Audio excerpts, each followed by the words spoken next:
I'm going to demonstrate carving a bottle design out of EPS foam. It's expanded polystyrene foam. This is the material. It's this pink color. The reason we're using this is because it's readily available. This is the brand. Got the Pink Panther as their spokesperson. So we can get this at Home Depot. It's 2 feet by 2 feet by 1 inch thick. So it's a manageable size. We can get this for about $8. And we can take this and cut this up with an X-Acto knife and glue it into the blocks that we need to sculpt our shape. This is the design I'm going to demonstrate carving out. Now the reason I use this shape is because it has a couple of features that I want to demonstrate. We have a ruled surface around the top, which is a straight surface in one axis and only curved in the other axis. A ruled surface is very important for bottle design because it is the area that we can apply labels to. Pressure sensitive labels and decals and things like that need a ruled surface to be applied to the bottle. This other surface down here is called a compound curve. It is curving in both axes. That cannot have a label put on that. It won't stick. It's like trying to wrap paper around a ball. You can't do that. It doesn't work. This whole bottle could have a shrink label. Now a shrink label works on a compound curve. So that's part of illustrating this particular design to look at those particular features. So this design, so I created these layouts, these drawings. I have the front view, top view, and bottom. I have a side view for reference. And then I have the exact same view here because I'm going to use this to make templates to carve into our foam. So this is orthographic projection. I didn't do a full 3D data file on this. I did these layouts with an intent of how this design is going to look. So part of this is a little bit of a discovery process. I have a very definitive direction that I want to do as far as size and proportions and how I want the angles to work, where I want my ruled surface and things like that. So this can be done. I did this with the line tool in a 3D program, and it can be done in Illustrator. You could even do it by hand with pencil and just make a copy of it. And what I do is I take this and I stick this to a thin cardboard with spray mount, and I cut it out and I make templates. And those templates are used to apply to the foam. So this is the foam I just showed you, and I cut it into sections as square as I possibly could with an X-Acto knife, and then I glued the two blocks together. These blocks have to be glued together with a special glue.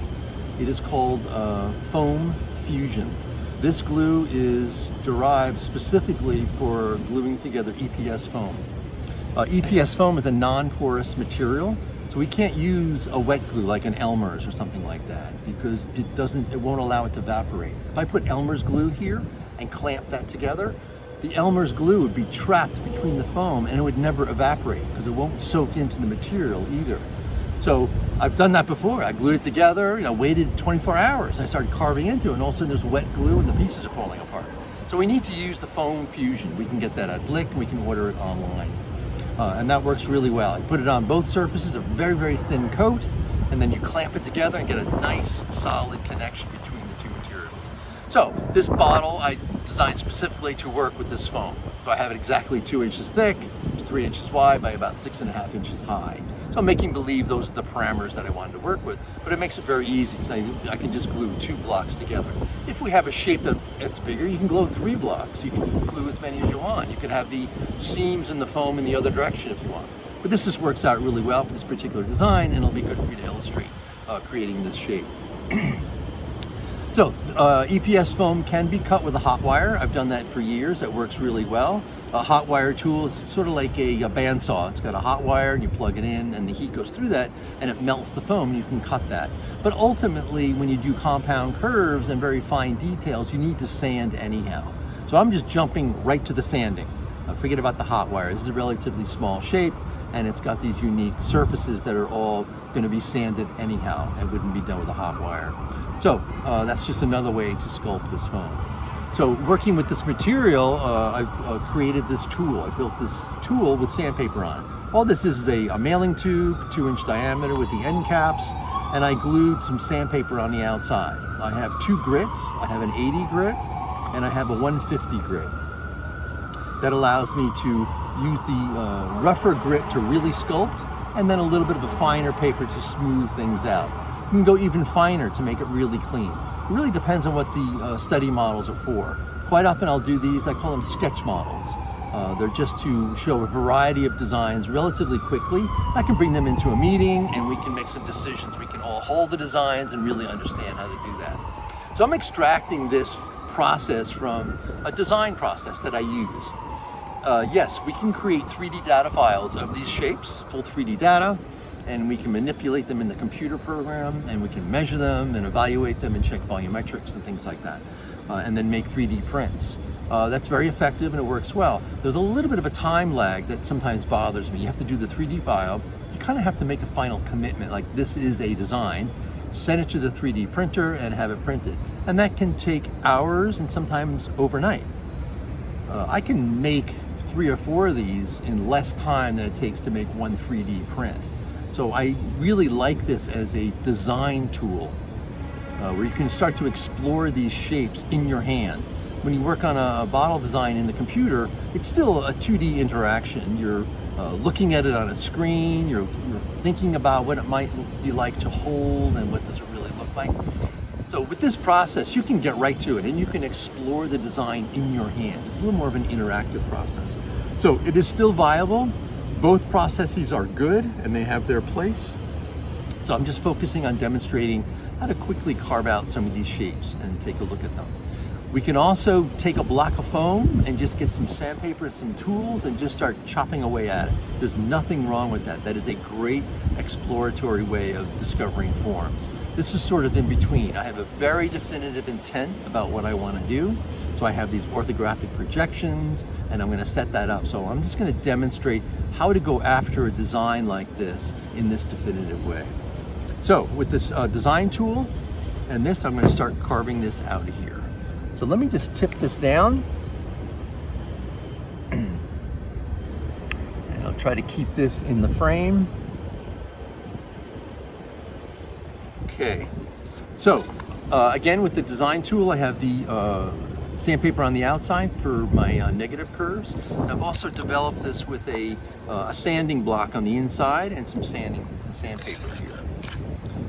So the sanding block is just a piece of wood, and I have 2 pieces of sandpaper. I have the same grid, the 80 grid and the 150 grid.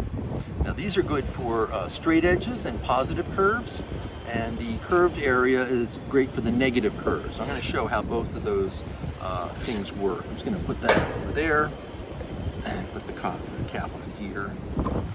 So let's start with our positive curves. Actually, let's start with our mask. You do not want to breathe this material in, so I recommend using a mask. I am outside, and there's a bit of a breeze here, which is good, so the dust can blow away from my face, but still wearing a mask is recommended to keep that dust. We don't want to breathe that dust in. Okay, so I'm going to take the sanding block and I'm going to use the rougher grid, the 80 grid. I'm going to start doing this. This is just an order steps that I'm going to do this. If we do this in the right order, I can keep track of this shape. And you'll see how all that works. So I'm going to start off with sanding this profile. I'm going to sand this top area, that bottom area, and the negative curves, and get down to that outline of this shape.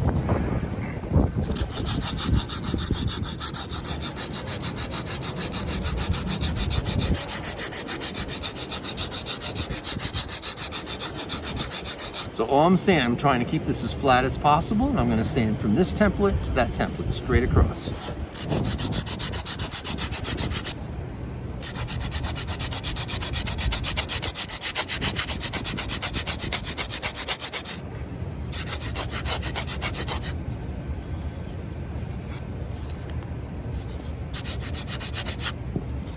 Okay, so you can see as I'm working, I'm checking it, looking at it from different angles, and see how I am. So the goal here is just to sand that straight across and get that to line up tangent with that radius. I'm just going to do the same thing on the other side.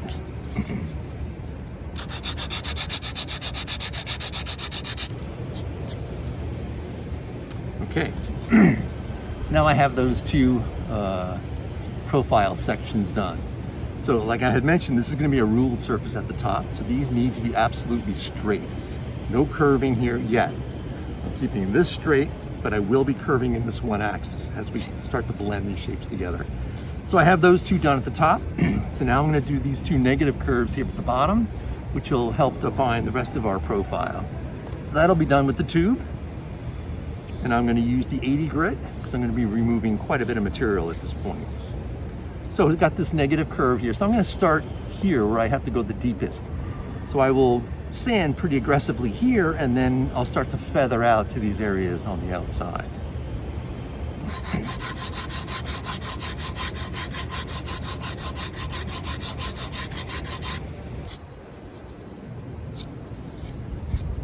Okay, got a little bit there I can take off. The rest of it looks pretty good.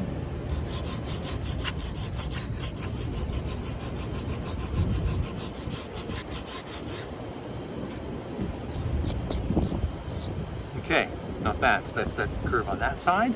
And now it's going to do the same thing on the other side.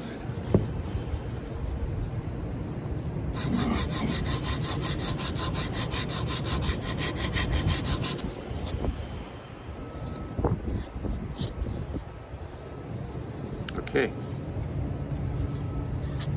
Okay, so now we have our entire profile ready to go. I have these two sides up to the radius here, and I have all of these right up to that oval bottom section there. Okay, so that's that step. So if we do these steps in order, you can really keep track of the shape and get this to work out. Okay, so what I have to do next is I need to bring this front surface in slightly on both sides. This is pretty subtle. I need to bring that edge up to here, and I'm going to do that straight. Ultimately, this whole front is going to be sculpted. I could do it all at the same time, but I'm going to do it in a more patient way. If I take one step at a time, I can really keep track of things as I go. Because with foam, if you go too far with the foam, you can't put it back. That is the downside. Like if you're working with clay, for example, or plasticine or something like that, you can sculpt and scrape away, and if it doesn't quite work, you can kind of add it back in and keep going. So that is the disadvantage with foam. Foam is, relatively stable. It's not soft like a clay, and you can kind of sculpt at it. So there are disadvantages and advantages of these different processes. So what I'm going to do is I need to make some calculations. Next is I need to calculate where that surface is going to go. It's going to be from this top edge here, and it's going to come on a subtle angle and go right down to this point here on both sides. So what I'm going to do is remove these templates.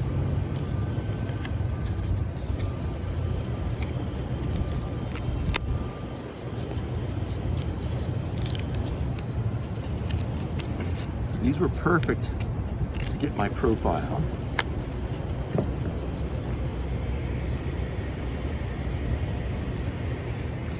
So what I did was I just took one of the templates and I cut off that curve at the bottom, because I need to know this edge now, and I need, especially at this point, I need to know this distance from here to here. So when I work on the foam, I use a water-based pen, like a Flair or a Pentel, a medium point, not too sharp, because what we want to do is we want to lay some of these lines on here. That's what I use to create some of these center lines without actually engraving into the foam. If we use a pencil or a fine point, it's a little bit too rigid and it actually digs into the foam. And that would cause some problems with some of these subtle little edges that we're creating.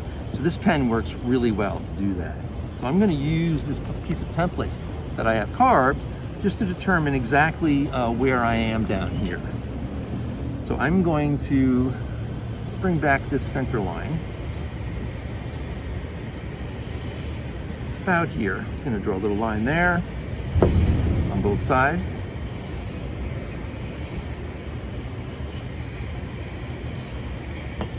So what that allows me to do, I can lay the template on here, line that up at the top, line that up with my profile, and right here on center. So now I can make a mark right there, and I know that's where that bottom of that surface is going to go. And I'm going to do that on both sides.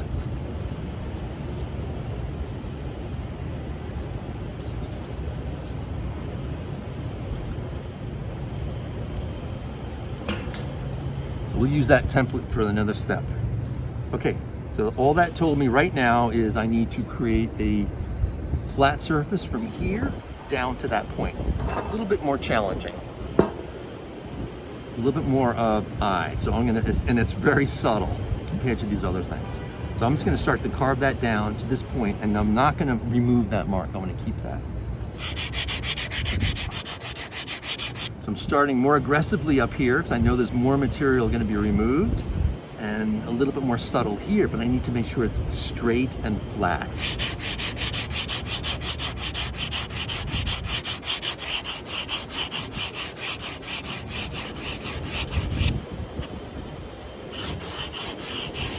Pressing a little bit more on this side so I can see it's slightly crooked. Okay, not bad. So some of this does take some practice. That can be challenging just to keep that nice and straight. And I can put my straight edge on here. I'm a little low in the center. It's dipping slightly, so that wasn't as perfect as I would like to. It's close. I can probably feather that out later. All right, so that's that surface. So I'm gonna try to do that exact same thing on this side.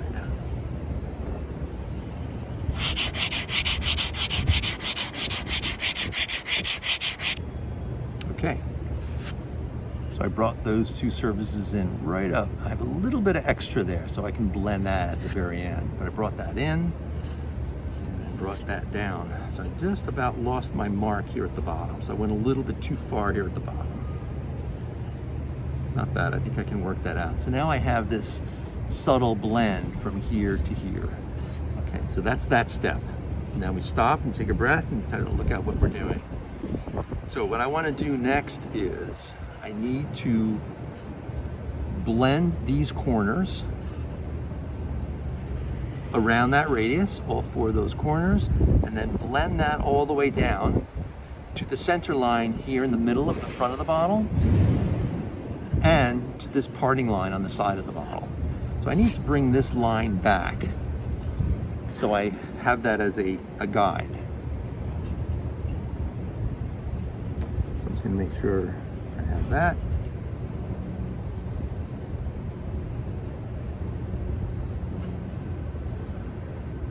Again, very lightly. We don't want to engrave into the foam. We just want to lay that water-based ink on top. So I went a little bit too far here. So I lost this mark. I'm just going to bring that back in case I want to know where that is. Okay, so I went just slightly too far. And that kind of made this not line up as well. Okay. So, like I had mentioned, I'm going to feather this around, radius this around. So it's going to actually radius from here to here, all along that edge. Be a bit of a conical shape. It's a tighter radius here and a bigger radius there. So again, this is something that I'm going to sort of discover as I start to shape this to see how that's going to work. So let's see what happens.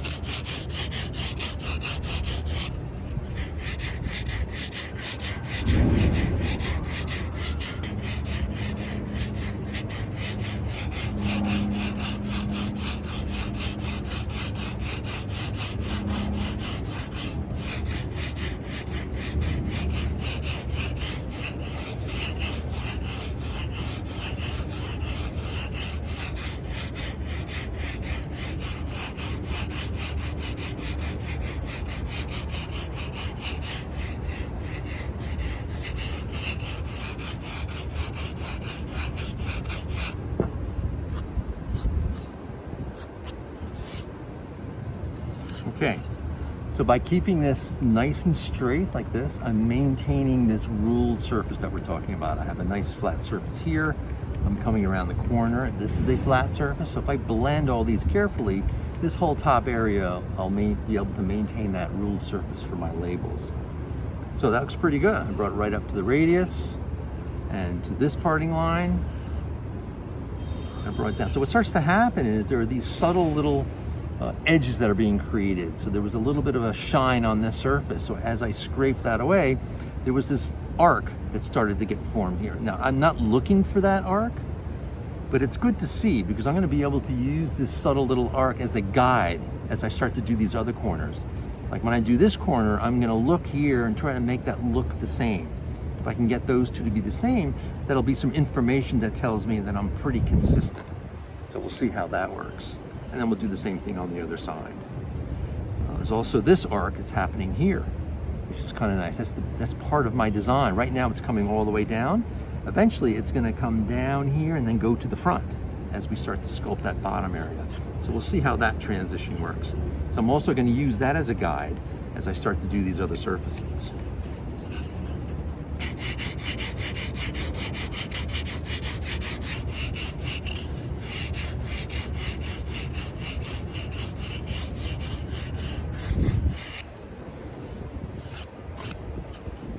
Okay, so just applying this up, starts to look pretty good.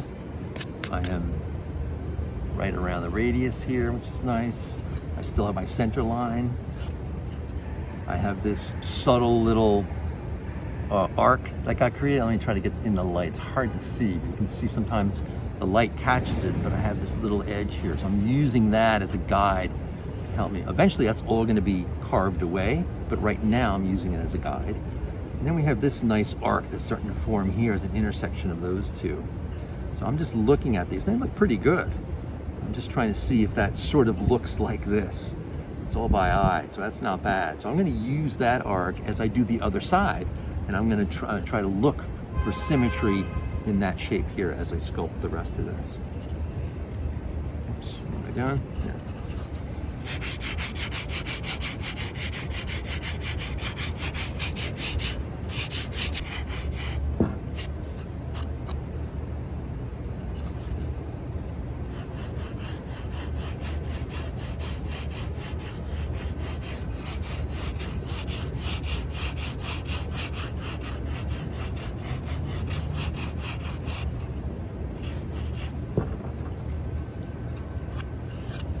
Okay.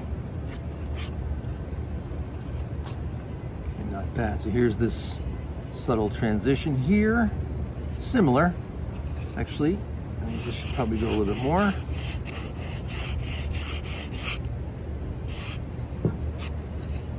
Okay, and then here are these two arcs. Those actually look, okay, this one's a little bit bigger. This one's sticking up a little bit higher than that one. So there's two things that can happen. I can remove more material here. So what I'm going to do instead is I'm going to remove some more material here, which will bring this edge down a little bit and look a little bit more symmetrical with that. So these are little subtleties, but if I keep track of them as I go, the ultimate design, that's just enough. So it's pretty subtle. Not bad. Okay, so these look pretty good. Might not be perfect, but they're not bad. Okay, so now it's just a matter of doing this last corner. And that'll be the end of this phase of the sculpt.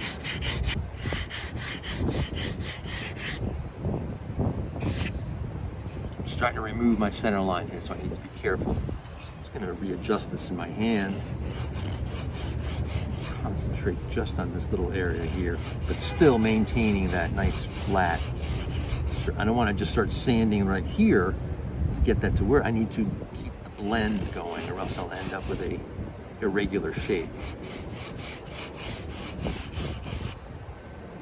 Okay, there we go, not bad. So that looks pretty symmetrical on that side.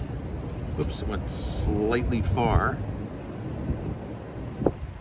Okay, it's coming in just a little bit too much, slightly too far. So let's just bring that in slightly. Now this is a much tighter radius than on this side, so I'm just going to bring these in. Like I said, I can't add the foam, but I can always remove a little bit of foam here and get that to blend in with what's going on the other side.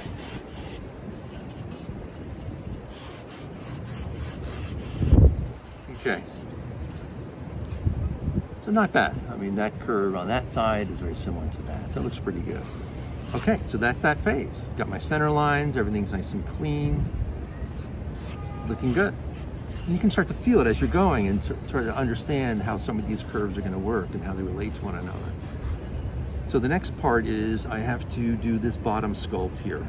I'm going to sculpt up to this oval down here at the bottom. That's our base. I need to know this arc here. That's important because I'm going to be sculpting all of this in there. So I can go back to my template and put that in here. So now I have a curved surface where this, I'm going to put this template. So I'm just going to flex that around the body of the object. Keep that right on center. Use my pen. And just bring that line back in and use that as my guide.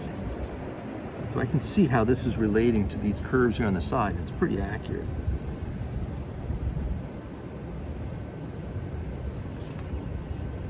So now I have that as a guideline. I'm going to do that on both sides. That'll help maintain my symmetry.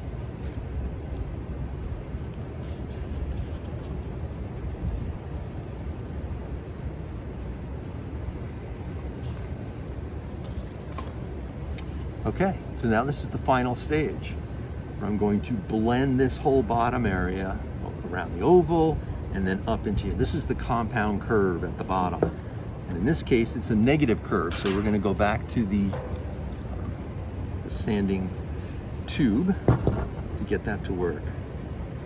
So this is probably the most challenging out of them because I'm blending all of these edges together, and this sort of brings the object to its finality. So let's see how that works.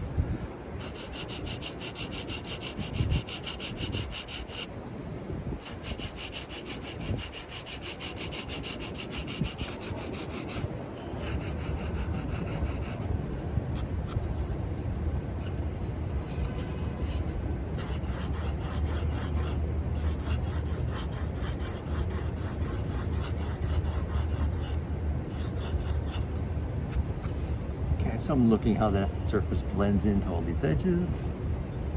Kind of easing into this because I'm not sure exactly what's going to happen.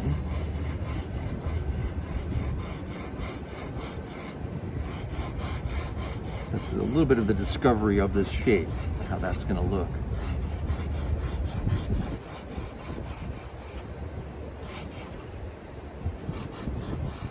Okay, so I'm going to stop there and take a look. So I've got that corner starting to blend in under here, which is nice. I'm not really sure exactly what's going to happen because I know I am going to put a negative curve here in the front. So instead of doing that now, I'm going to come over to this other side and get this up to the same point as that and then work on that negative curve and then see how all that will blend together. Once I figure that out on this side of the object, then I can just imitate that on the other side. So let's see how that goes.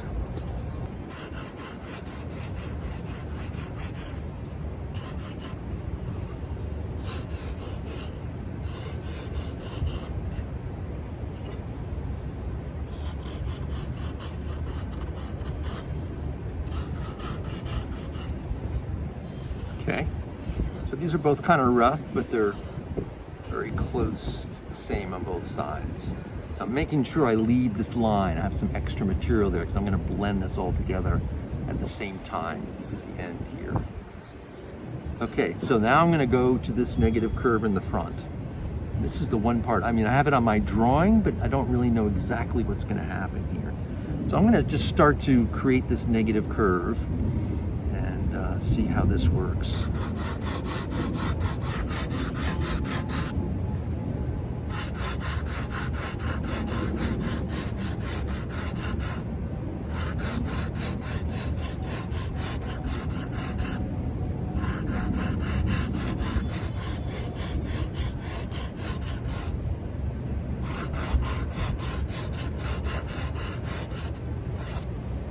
What's going to happen is it's going to come down here. This negative curve is going to give definition to this edge. So if I have a very subtle curve here, there'll be less definition for that edge. So I think what I'm going to do is make this curve go in pretty intense right under that edge. Curve in pretty steep and then feather out to zero towards the bottom to help that edge become more pronounced. So this is the thing that I'm going to learn here about this shape as I'm sculpting this.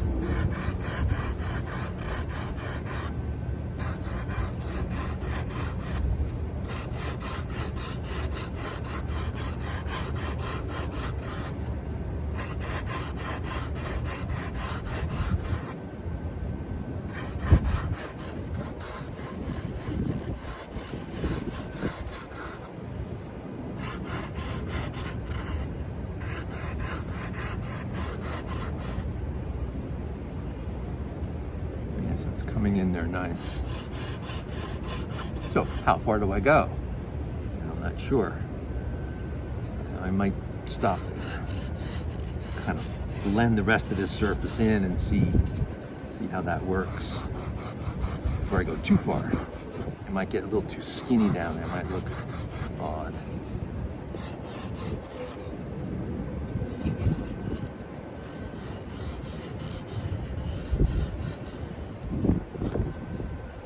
So now the idea is what happens with this curve when it comes to the bottom.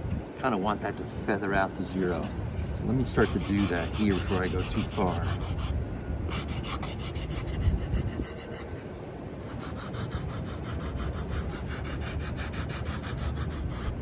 So what's happening is here we have a little negative curve and then I have another curve. I don't want that. I think I want it to just be curved and go straight out. I think that would be best. So let's do that here in this profile.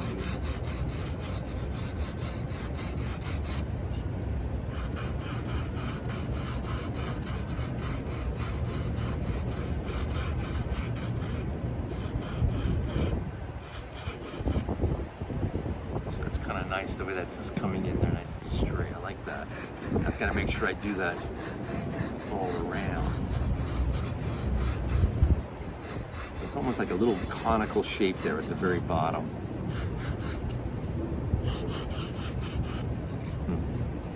It's nice.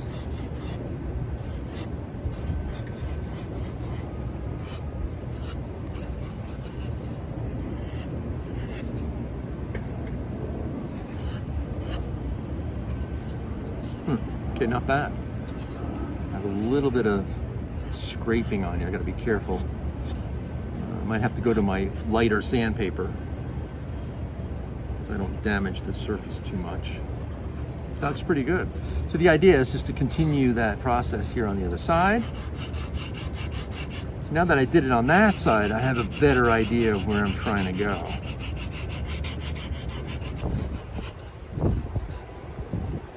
Okay. All right, so now I think it's time to kind of plunge in here in the top and get that negative curve going. And then blend that all together and then try to make it look like the other side.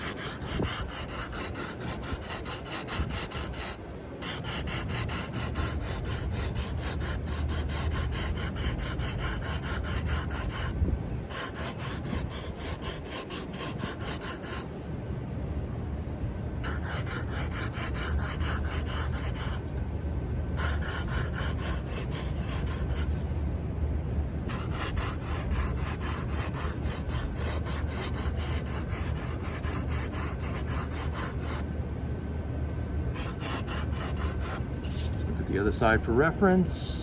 Okay.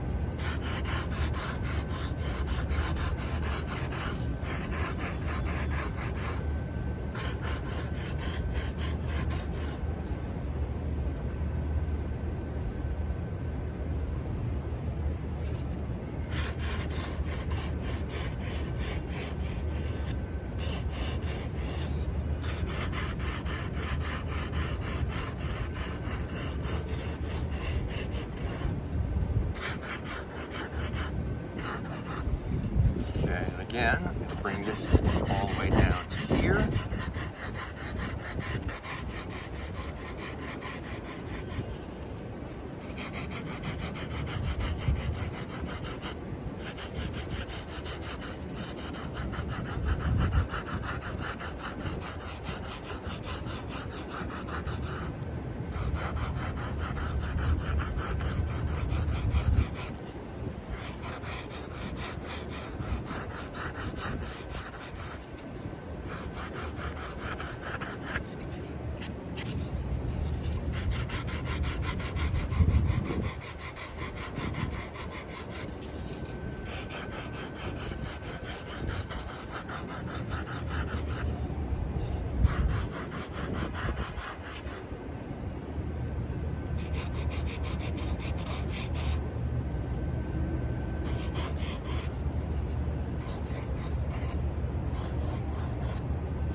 Okay.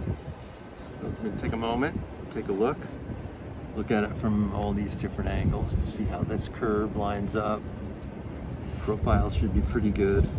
Just taking a look at how that relates to the bottom. It's not bad. It's looking pretty good. So I have some rough surfaces here. So I'm going to go to my finer paper and continue sculpting, but just sort of lighten up a little bit and kind of get this to blend. Just clean up those surfaces a little bit.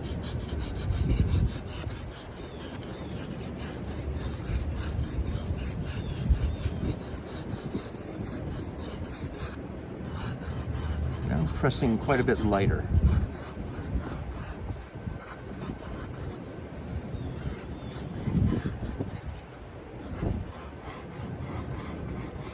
So now we have this transition on the side here. I can work on that a little bit.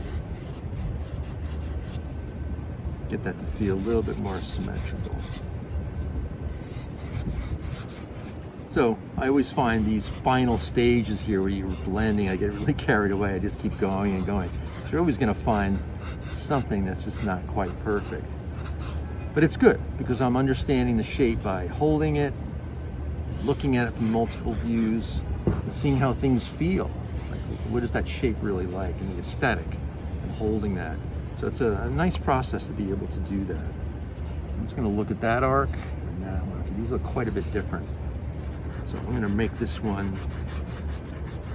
blend up into that edge a little bit more. Just like that.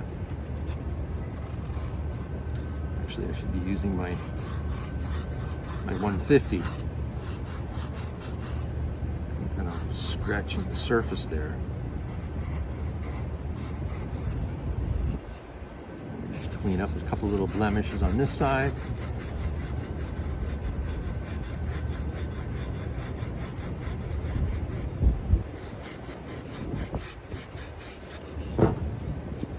Sometimes I'll do something like this, or I'll put my fingers like this to see if I have kind of equal point there. So that looks pretty good.